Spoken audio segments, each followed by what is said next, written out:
ॐ अज्ञानतिमिरान्धस्य ज्ञानाञ्जनशलाकया चक्षुरुन्मिलितं येन तस्मै श्रीगुरुवे नमः। नमो विष्णुपादाय कृष्णप्रेष्ठाय भूतले श्रीमते भक्तिवेदान्त स्वामिनिति नामिने। नमस्ते सरस्वती देवे गौरवाणी प्रचारिणे निर्विशेष शून्यवादी पाश्चात्यदेशतारिणे वाञ्छाकल्पतरुभ्यश्च कृपा सिन्धुभ्य एव च पतितानां पावनेभ्यो वैष्णवेभ्यो नमो नमः। जय श्री कृष्ण चैतन्य प्रभु नित्यानंद श्री अद्वैत गदाधर श्रीवासादि गौर भक्तवृंद। हरे कृष्ण कृष्ण कृष्ण हरे हरे, हरे राम राम राम हरे हरे। मूकं करोति वाचालं पंगुं लंघयते गिरिं यत्कृपातमहं वन्दे श्रीगुरुं दीनतारिणं परमानन्दं माधवम्। So, Hare Krishna, dear devotees. Let me start sharing.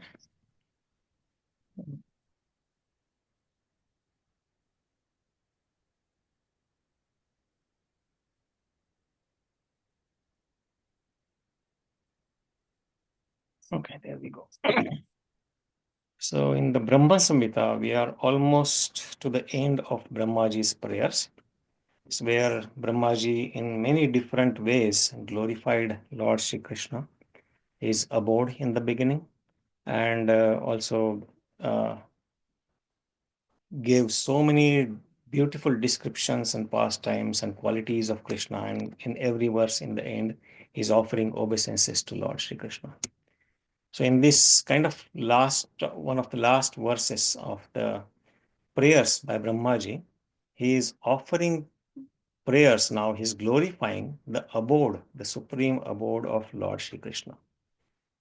Which is known as Goloka Vrindavan, and which is also the topmost planetary system in the spiritual realm, and which is situated what we in the very beginning of Brahma Samhita read is called ShvetaDvipa, which is of 4 sides and all protected by 10 directions, 10 dikpalas, and all those what we saw in the beginning.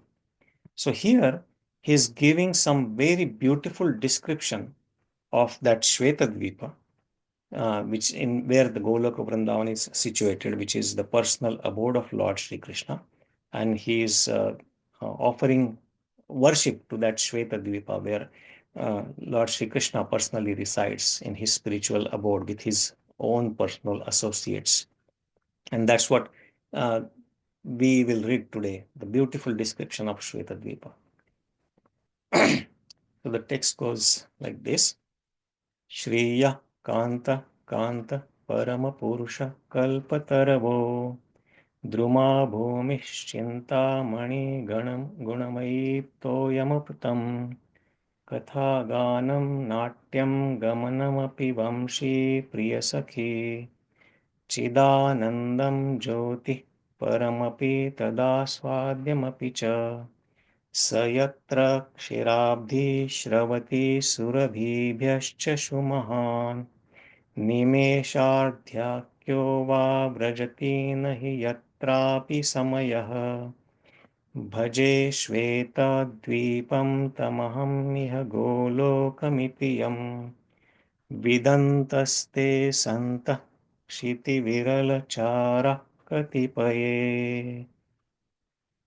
So here, this is very beautiful, very sweet nectarian description of Lord Shri Krishna's personal abode, his Nijadhama, which is known as ShvetaDvipa and also Goloka, which Lord Shri Krishna gives us some glimpse in Bhagavad Gita when he's instructing Arjuna on the battlefield of Kurukshetra, where in the 8th chapter we read that when he gives the description of how this material world is annihilated and created again and again, and how uh, Lord Brahma's day is of the 1,000 yugas, and same is his night.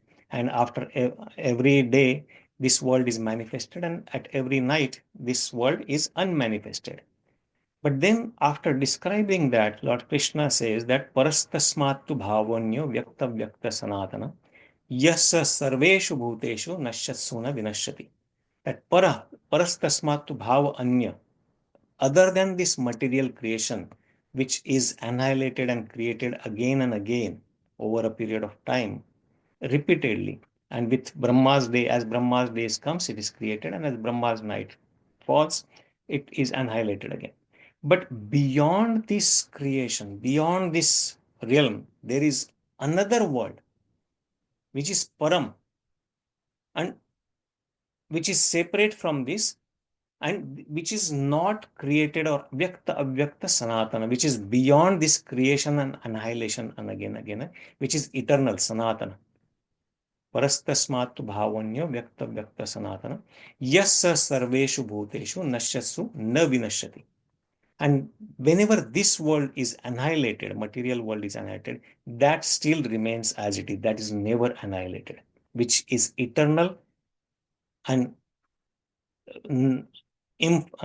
not fallible. He further says that avyaktokshara ityuktas, avyakta and akshara. So which is unmanifest as well as akshara, infallible.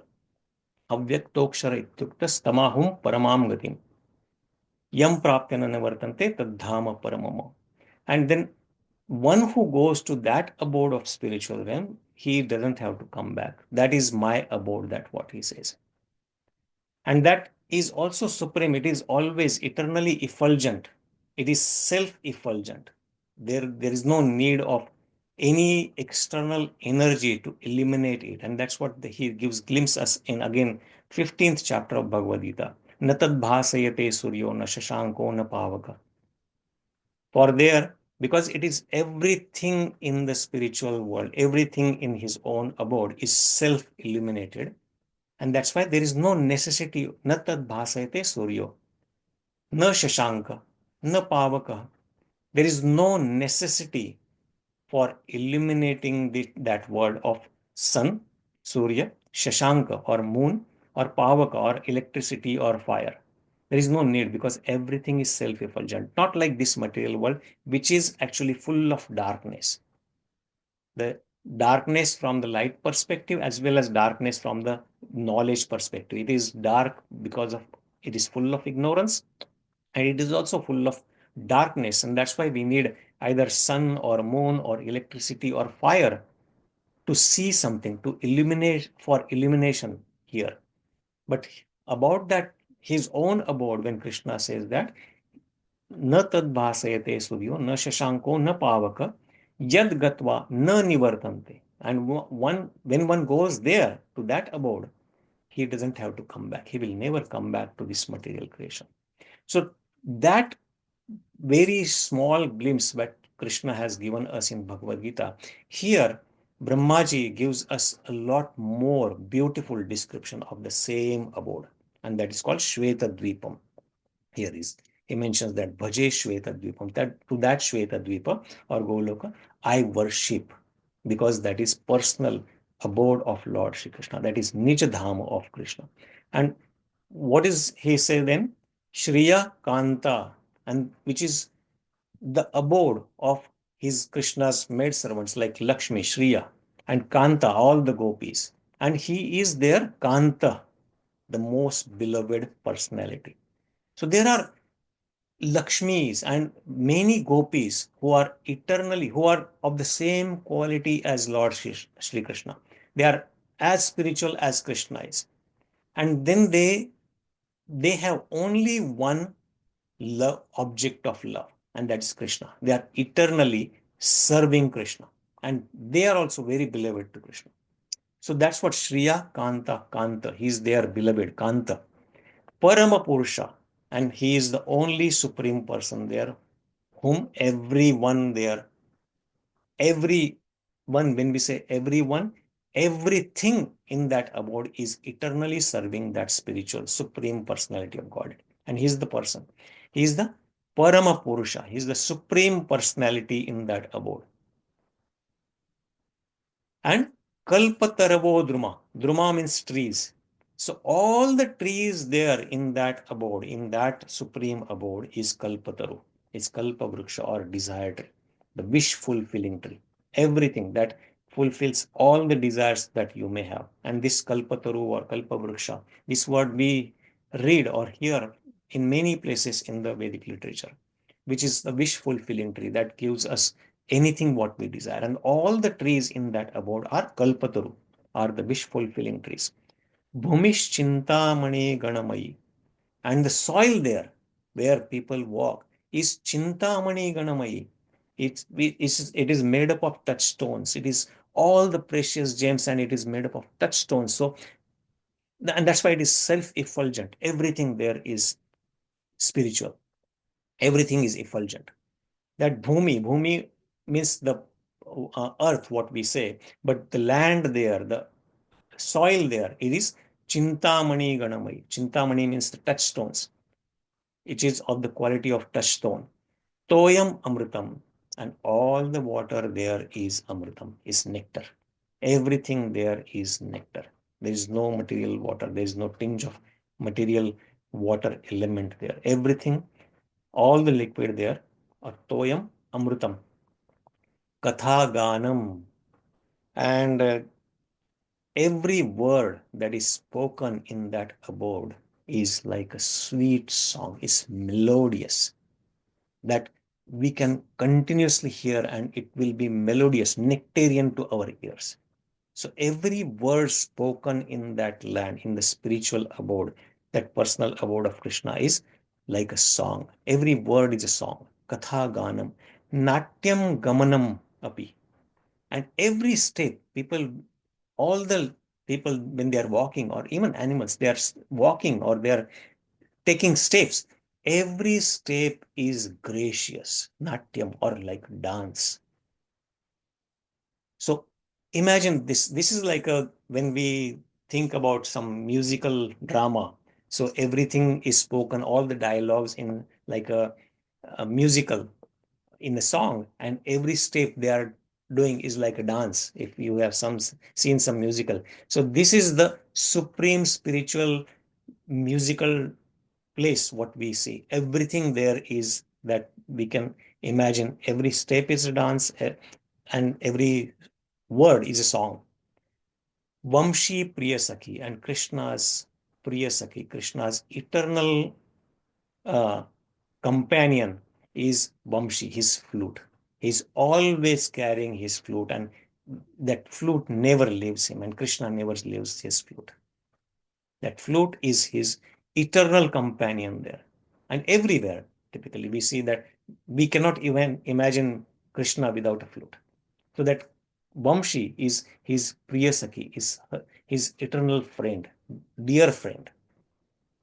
Cid-ānandaṁ, and that place is full of spiritual bliss, spiritual happiness.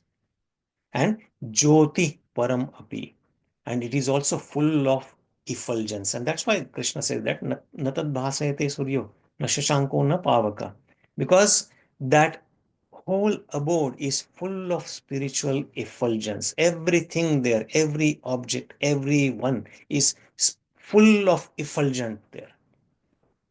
Api tad āsvādyam apicha. And that effulgence is everywhere in that. It's spread all over the spiritual abode. And that's why this spiritual happiness and spiritual effulgence is completely spread everywhere in that spiritual abode. Sa yatra kṣīrābdhiḥ sravati surabhībhyaś su-mahān. And all the cows there are surabhi cows. They are spiritual surabhi cows. And their milk bags are so full with that nectarian milk, and it is overflowing. And because of that, there are oceans of milk.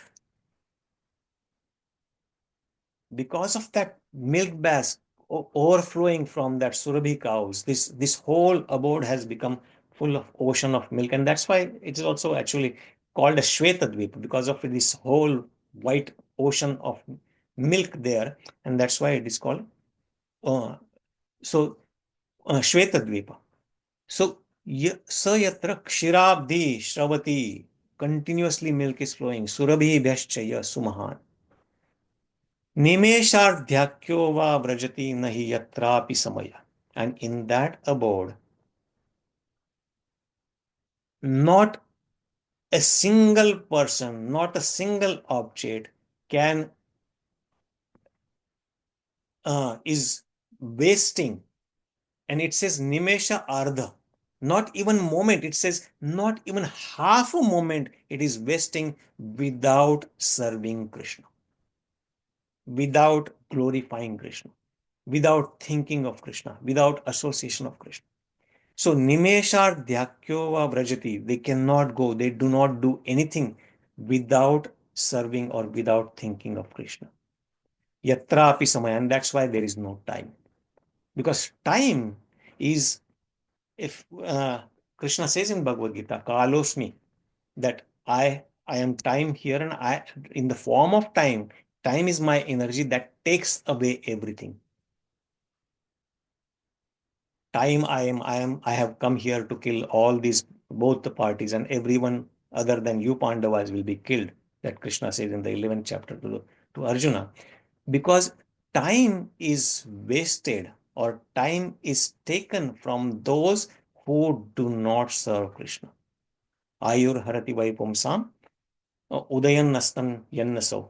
We read from Srimad Bhagavatam, Shukadeva Goswami very beautifully describes that Ayur harati vai pumsam, time is taken away from all the people with udayan astan yannaso. With every sunrise and every sunset, time is taken away, a day is taken away from all the living entities, and they get closer to their death. So they waste their time because they do not serve Krishna. But that same shloka says, yatrarthe sa kshanonita uttama shloka vardaya. But for not from those who always engage in glorifying uttama shloka. Uttama shloka varta. They are always talking, they are always discussing about the glories of Krishna. Krishna is also mentioned as Uttama shloka because he is glorified by most beautiful verses in the Vedic literature by many personalities. We hear prayers by Kunti Maharani, we hear prayers by Bhishma Dev, we hear prayers by Dhruva Maharaj or Prahlad Maharaj, very beautiful nectarian prayers. And there are so many devotees and so many Vedic literatures, they are glorifying Krishna with very beautiful prayers. And the Samaveda is supposed to be the most beautiful.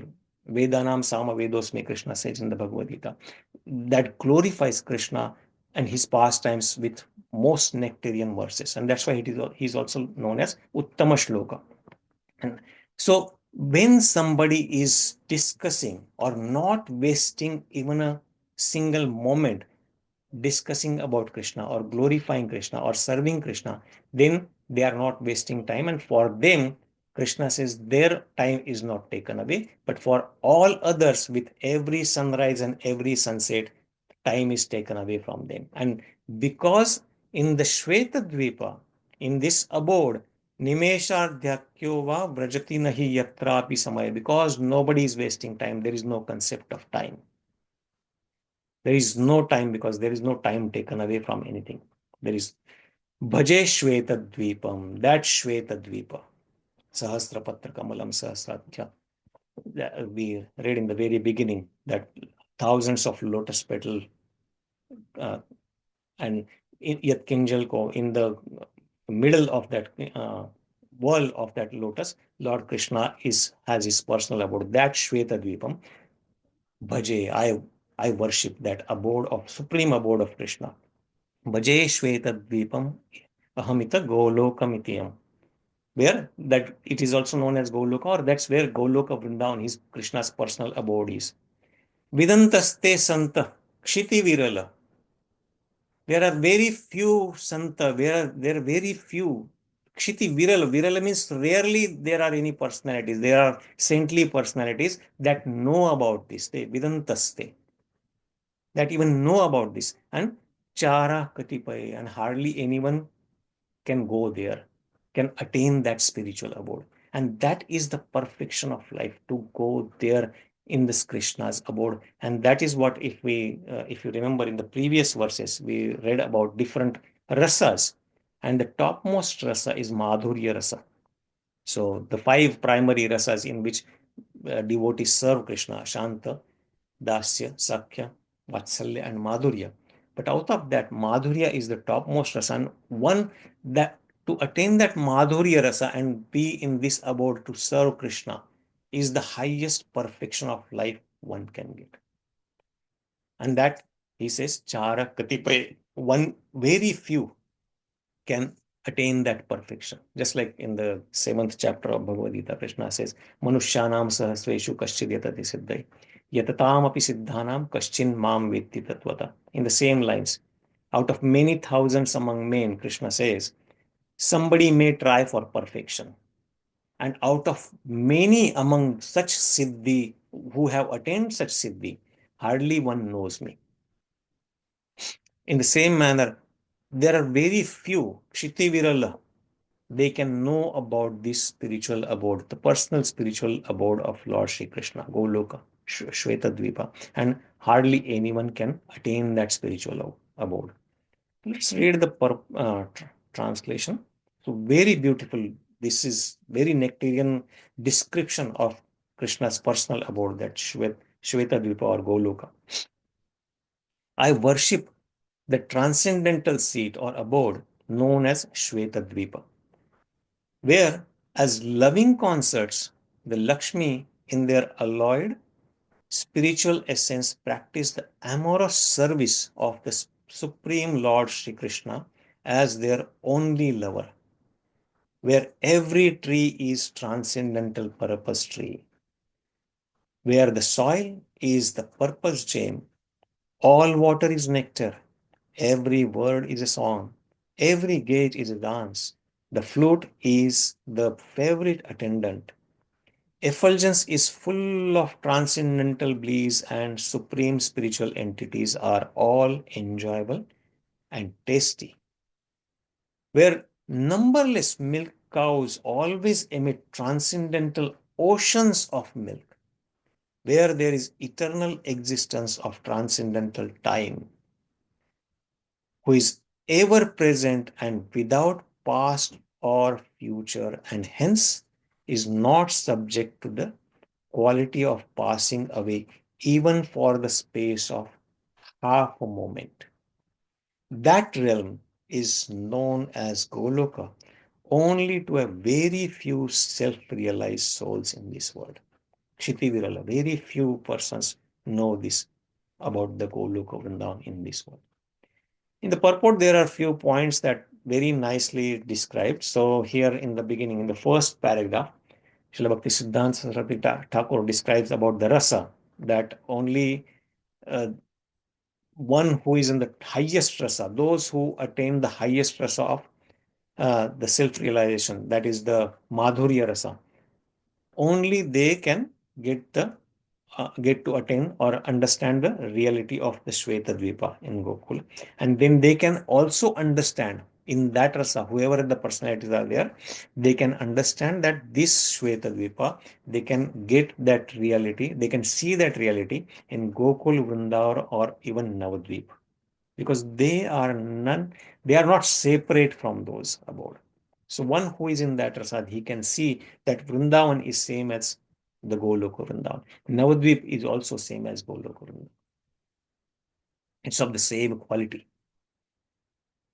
And then in the next couple of verses, last paragraph, he mentions that the sum and substance of this is that it is full of variegatedness of this mundane world and much more variety over and above the mundane. So many times people think that the spiritual abode, there is no variety. It's just light.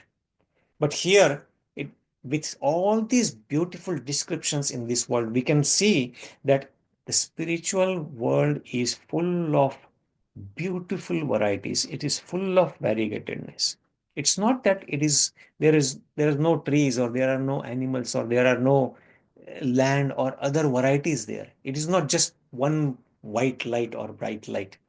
No, it is full of, actually, it says that it is full of variegatedness in this world as well as much more variety, which is beyond and above this mundane variety in this golak. That variety is of the transcendental world is centralized, whereas the mundane world is not. Hence, the productive will and move. So, one thing from take away from this paragraph is that the spiritual realm is full of variety. It's not just a bright some spiritual realm where there is only light. And that's what Mayavadis or people generally think who want to merge into Brahman. And the last verse, the last paragraph is very beautiful. It gives that the hidden meaning of the proposition of paramapi is āsvādyam apicha. The paramapi, that line, is very beautifully described here. The word paramapi indicates that Krishna is the only absolute truth. Paramapi. He is the only param. He is only supreme in that world. Everybody accepts him as supreme and they are eternally serving him. And the glory, he is the only tad āsvādyam apicha means his object of enjoyment. So the glory of Radha's love for Krishna, that's one.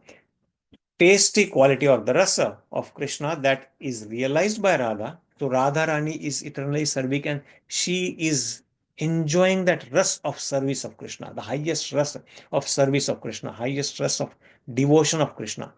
That and also the and the bliss of which Radha is conscious in that process, and the bliss she is experiencing in that process of realization. All these threefold bhavas are becoming available for enjoyment of Krishna because Krishna is seeking that also. And these are available in Navadvip Mayapur when he appears as Gaur Sundar. He appears as Gauranga Mahaprabhu. And to taste that nectar and to taste that rasa, he appears himself to experience that rasa that Radharani is experiencing in the Navadvip Mayapur in the form of, and that's the hidden meaning of this paramapi tada āsvādyam apicha. That's very beautifully described here by Srila Bhakti Siddhanta Saraswati Thakur. So that is that spiritual abode that is the highest perfection of life to attain the spiritual abode for anyone in this, for any living entity, for any soul. That is the perfection one should seek for. So it is 9:33 already. Very beautiful verse, but I'll stop here and we can take some reflections or thoughts. Thank you very much. Hare Krishna. Thank you very much, Radhanjan bro. I know we are coming almost toward the end, but this is such a beautiful effort that you put throughout explaining all these each and every verses. Thank you so much for giving me this opportunity, Prabhu. And this is real nectar, Prabhu. Whenever I'm reading and trying to find this, and particularly now, because I have to speak on this, I have to read every word very cautiously. And that is real nectar, Prabhu. Yeah. Thank you very much. Hare Krishna. It was a very nice explanation, Prabhu. I especially liked the point that when the devotees are spending full time in the service of the Lord, then there is no effect of time happening there, basically. So that is the goal. Otherwise, it's just a waste of time. It's just ayur harati pumsam, that it's killing away our lifetime. Yes. Thank you, Prabhu. Yeah, that was very beautiful. Yeah. Yeah, actually, especially the second part of that verse also, that except those who actually are engaged in hearing the glory of Krishna, everyone else life duration is being reduced. Thank you. You actually find appropriate verses and bring it. Thank you, Prabhu. I'm just an instrument, Prabhu. It's just Srila Prabhupada has given us, and all these Acharya have given us such a nectar in a so easy format, Prabhu.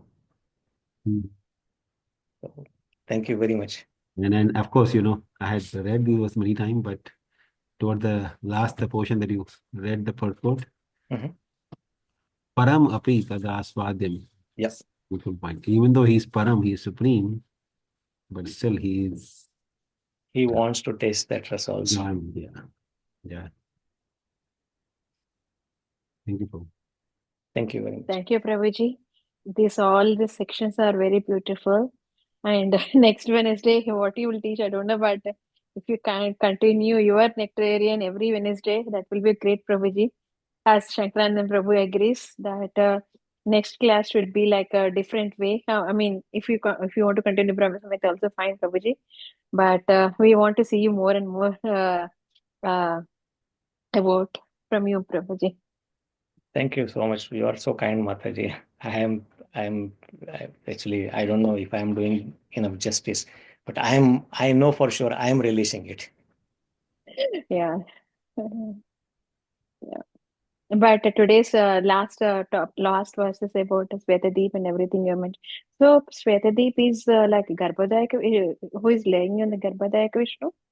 No, this is beyond this. Garbhodaya Vishnu is in the material universe, but this is the supreme abode, which, if you remember, in the very beginning, we learned about the ShvetaDvipa, and which is like a thousands of petal lotus, which is the personal abode of Lord Sri Krishna, and where he's performing pastimes with his personal associate, the many gopis, and his eternal pastimes he is performing there. So this is in the spiritual world. Yeah. Because if I'm searching in the Google, it's showing, ShvetaDvipa, it's showing on the ocean, and so that's what I'm a little confusing, Prabhuji. That's okay. The description here is from the spiritual abode in the Goloka Vrindavan. Okay. If you have any pictures or anything, if you can share it, probably that was great. And otherwise, you can share it into the group or anything. That's not that also fine. Yes, Mataji. If you yes, I will share the presentation what I had created for first 28 shlokas. In the beginning we have these slides. Okay, Prabhuji. I'll share those slides again, Mataji. Sure. Thank you, Prabhuji. Thank you very much, Prabhuji. Thank you, Mataji. Hare Krishna, Prabhuji. Nice class, Prabhuji. Thank you, Mataji. Yeah, अभी ये खत्म हो गया क्या फिर? No, there are few more verses. अच्छा, okay. There is Krishna's instructions to Brahmaji in the okay. Yeah. I think, if I remember correctly, 6 more verses. Oh, okay. Okay, Prabhuji. Nice, Prabhuji. Hare Krishna. Hare Krishna. Thank you.